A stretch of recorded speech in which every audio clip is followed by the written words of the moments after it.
Today I have something entirely different. It's not about acoustic pianos or digital pianos. We're going to shoot in a separate spot, and I'm going to introduce you to a new Roland.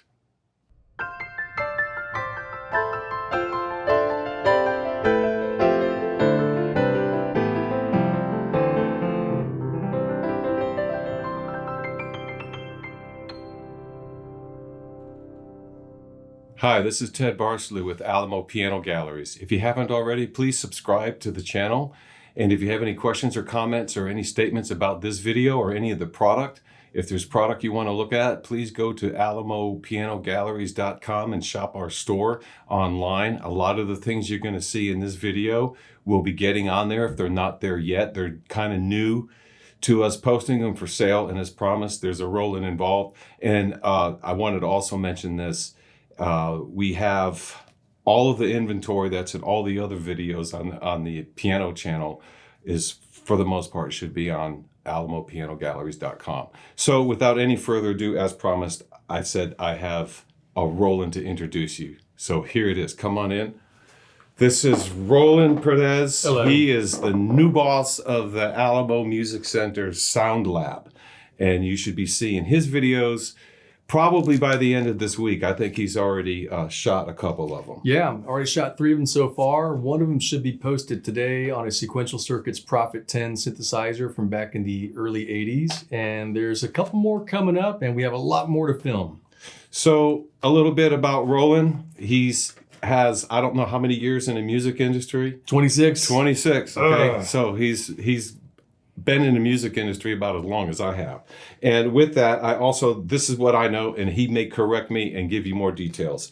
He's an expert at sound gear, from arena sound to home studios, also keyboards, microphones, recording. I plan on crashing a lot of his recording videos when he gets around to them, because I have an interest in home studio. I've always had one for the last 35 years. Awesome. And the other thing is digital gadgetry, all kind of beatboxes and new gimmicks that come out. Some of those teenage engineering things is going to be here. But most importantly, the one thing I left out is what you see in this room are synthesizers. Roland's an expert at it. In fact, everything you see in here is all his handiwork. So with that, I'm going to let him describe what he's done here, and then ask him what he's going to be doing shortly. So a lot of these synthesizers we have here in the store we're doing videos for, or have already done videos for. So keep an eye out for those on the Alamo Music Sound Lab for sure. Some of these keyboards are definitely available for sale as well. So check the website on that, because most of these are posted, and within the next couple of weeks, we're going to have a lot more of them posted on the website for purchasing. These are all classic synthesizers, aside from this one up top right here, from the 70s, 80s, early 90s, and they really cover a lot of sonic spectrum. Any album that you've heard in the 80s or 90s that had that really wicked synthesizer tone, more than likely one of these bad boys did the job. We have, for example, this Jupiter 6, Juno 60, Poly 6, and the almighty legendary Juno 106 right up top over here. So this little room that we kind of built for these classic synthesizers, I think is going to be a huge benefit to not only the online sales, but the local San Antonio community as well.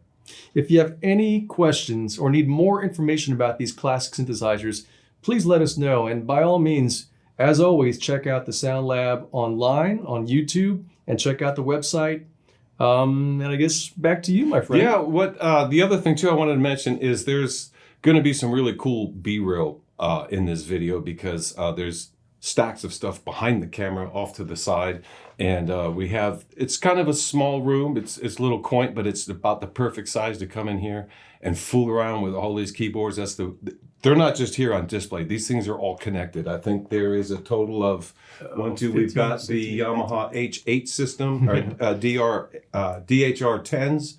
And then we also have these little studio things, which I absolutely love. HS5s. Yeah, those are. I used to have a set of those. Those They're are awesome. wonderful things. Yeah, and then also it's a great combination of pre-digital synths, and then there's the combo analog and digital synth. But also the other thing I wanted to talk about is coming up probably in the week after is all of the rack mount stuff. Yes. Because there's tons of rack mount stuff. Some of it's already in a nice little rack. We've got samplers, some of the early samples, some of the later samples, some that come with the banks. Yes. And so today we were talking about what would be a cool thing to do is just make one center where it's just all these racks. and I think there's probably about 10 to 12 of them around there, at least the minimum. That. Yeah. And plug it into where there's like one keyboard master controller so that you can just like hit on and off buttons. And I know a lot of the viewership is kind of younger. They're not my age, but back in the day, this was the coolest thing you could do after school. Yeah. Was go to the stereo store. When's the last time you went to a stereo store? And you could have your pick of all the amps just by pushing a button, and then your pick of all the turntables. Nice. By a push of a button. And then they had walls of speakers. Yeah. And usually they had like, you know, the Bose and the JBLs, and they had all the different brands, the Macintosh, all this great stuff. And you could put together your own stereo. Wow. And you loved it until they gave you the price of all the components. You know? Sticker shock. And so, yeah, I was always stuck with the department store master model that had the turntable, the cassette, the radio, and hey, it worked. Right. Exactly. You know, you had a good sound source, just swap out your speakers and get a better needle and cartridge. But those days are gone, but they remind me when I see this gear. Yeah. And I can remember, I think I was about 14 years old. I had an ARP Odyssey. Oh, wow. Okay. And it was years later when I was, I actually had the polyphonic ARP Omni. Oh, wow. But before I even had my Fender Rhodes, I had an ARP Odyssey because it came from the school district. Oh, nice. Someone on board said, "Hey, we need to, invest in a synthesizer so all these, old fogey music teachers can learn the new modern things, and be hip." And so they had this ARP Odyssey, and there wasn't a single music teacher in the county that knew what to do with the thing. Of course not. And I was in junior high at the time, and one of the choir directors said, "Hey, of all the students we have, you should go check this thing out from the high school. They'll let you have it. Wow. In exchange, they want you to go back and just give a demonstration of what you can do with it." Fantastic. And so after a week or so of fooling with this in my bedroom, I went in and gave a good dogfight presentation. Remember those two things you get like airplanes from World War? I did all that stuff, plus I had a great flute sound, and I had as many good bass sounds as you could get. And everyone checked it out after that. And that was high tech back then. You know what I mean? But you know how much that thing cost back then? Oh, yeah. Yeah. They were pushing somewhere a little over $2,000. They still, it's funny. They still kind of keep that value. You see them online for $2,000 to $3,000 easily. So they kept their value extremely well. Well, this is the one thing that I used to talk about Zach over the years when he was putting together this collection of things, mostly to build up the channel and to have some fun during the pandemic time because there weren't a lot of customers coming in. Right. And so that's when he kind of built up the Sound Lab. Smart guy. It was really cool. Plus, I was here about every other week to shoot a video, and there was always a new toy around here, and he was super excited. He still is. Yeah. But the thing I was going to tell you is that with all those synths and everything that came in here, it's like there weren't any ARP products. Oh, that's right. Okay, and we always talked about it, and we had an ARP Odyssey that I think we might have featured. It may have been borrowed because there's a couple employees that have synths here, old ones. Yeah. But at the same time, I talked about an ARP Omni. I talked about the Odyssey and the 2500 and the 2600, and those were used a lot by guitar players. And I think since they could almost have open access to the panels. Oh yes. That's why those things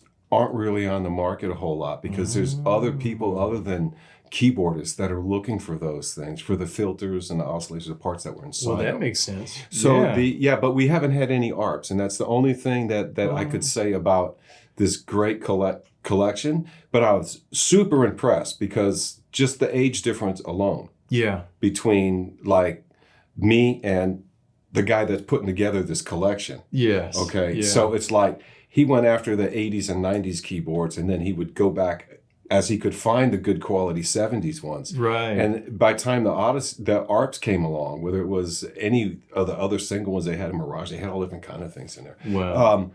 They were just overly priced. They were, yeah. To make one note. Well, and I should probably say this. There is a Yamaha CS80 in the house. I'm going to be working on that, getting it tuned up, but eventually we're going to do a video on that for sure. I think that's going to be like such an amazing video because it's such a classic synthesizer and they're so rare, so scarce, and finding one that works is even worse. You know what I mean? You can barely find that. So having one in the house and available is going to be pretty special. So coming soon, we're going to do that video. It's Yamaha CS80. What do you think about that? So thrilled because that thing has been here for a while and I've been waiting to bust into it, and I was told hands off. Yeah. There's also a 50 Yeah. and a CS30 in-house. Wow. And those are they look like the the old brother, the middle dude, and the young guy. Yeah. But they had different kind of functions to them. That to me is going to be one of the most exciting things to hit the Sound Lab video. Yes. And then when you're shooting that and everything is, and you shot your, display video for the CS80, I think we need to do one with a Rhodes and the CP70 and the CS80. Oh, dude, I'm so in on that. We could do our own Vangelis type of thing. Yes. I'm so attracted to the CS80. I'm in. All right, so we've got a good tour here on B-Film coming up, and we're so excited to have Roland Perez here running our Sound Lab here at Alamo Music Center. If you have any questions or comments, hey, put them down. He's going to be answering them probably here for these, and then he'll be looking for your questions and comments and suggestions on the Sound Lab